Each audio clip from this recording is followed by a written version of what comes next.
OK, let's have a look at the weather. And today Darwin reached 33 beautiful degrees. On the satellite, a cold front with an associated cloud band sits over Victoria.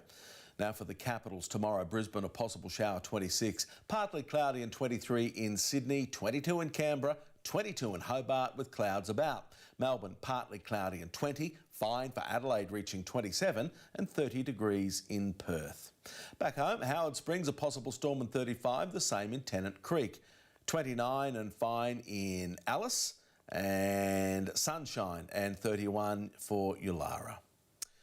On the Darwin Harbour, seas below a metre, that's swell below half a metre. Easterly winds 10 to 15 knots, a high tide of 7.8 metres before 7:30 in the morning, dropping to 1.2 metres just after lunch, 1:30 p.m.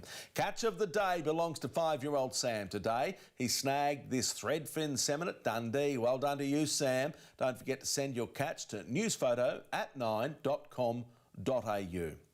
Now for tomorrow, 35 in Palmerston, a possible shower or storm, partly cloudy in Humpty Doo, reaching 35. Tomorrow, the same for Darwin.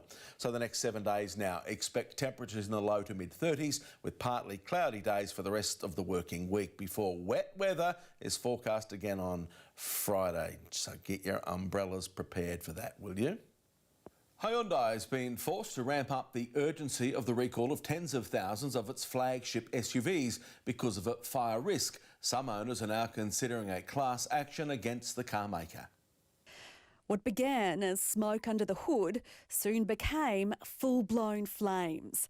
On the side of the M1 near Cowan, on the Central Coast, a family records the end of their Tucson.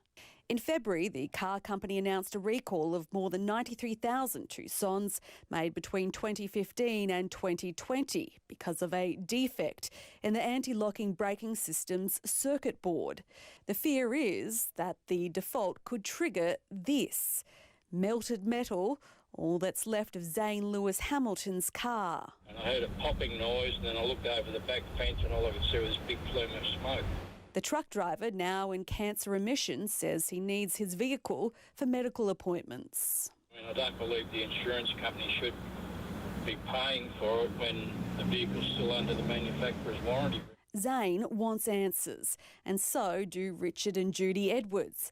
They lost nearly everything in a house fire, which their lawyer claims started in their 2016 Tucson, which was parked in the garage. Bannister Law is now investigating the potential for a class action. After we've reviewed the brochures for the Hyundai Tucson, there is a statement that says safety should never be an afterthought. On social media, Hyundai tried to water down customers' worries, saying the recall was a precautionary measure only, with no actual cases reported in Australia. They've since acknowledged this was an error. Hyundai needs to actually step up and make sure they look after their customers, look after the recall, make it a priority. Ellie Walsh, 9 News.